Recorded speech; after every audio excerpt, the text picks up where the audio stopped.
Fotokino 2012 oleme leidnud üles Metsi esitlusleti ja oleme siit enda kätte haaranud kõige uuema Metsi välklambi ja selleks on Mets 52 AF1.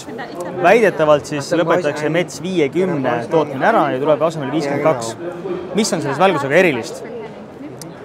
Kõigepealt puutetundlik ekraan. Nagu näha, on siin ainult tegelikult 2 nuppu, kolmas on sisse väljalülitamise nupp, testnupp ja see on siis menüüs opereerimiseks.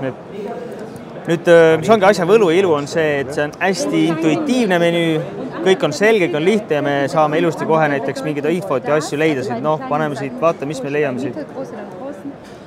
Nii, siit saame valida, eks ole, nool üles, nool alla, mis režiimis me vilistame ja selle nupuga saab siis tagasi menüüst.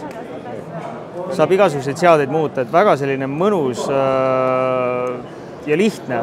Ei ole sellist mitme nupu kombinatsioone, vaja pähe õppida, ei ole vaja siin 5-10 nuppu all vajutada.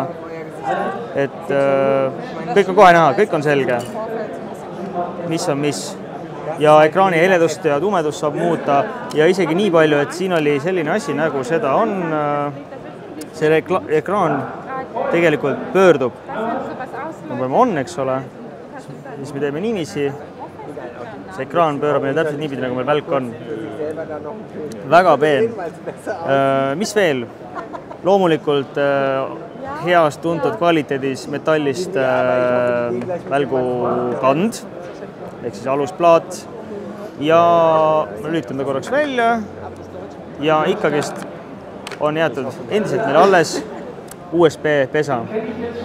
Ja loomulikult töötab, eks ole, 2A elementidega. See USB pesa muideks on vägagi oluline eristus nagu Metsu välkudel. Nimelt, kui kaamerate tarkvara uuendatakse, siis teinekord tegelikult tuleks uuendada ka välgu tarkvara, et automaatika töötaks täiuslikult ja perfektselt. Ja Mets annab pidevalt välja ka tarkvara uuendusi, tuleb uued kaamerad, tuleb uues tarkvara, saate vanu välke uute kaamerate peal kasutada.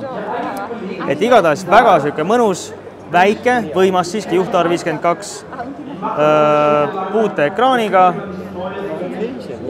kiiresti jookseb käima ja kogu vajalik info on siin. Muideks üks väike kavalasi veel, ta näitab isegi välgu temperatuuri ära. Ehk siis kui liiga kuumaks läheb, siis ei tasu pildistada, võib üle kuumeneda.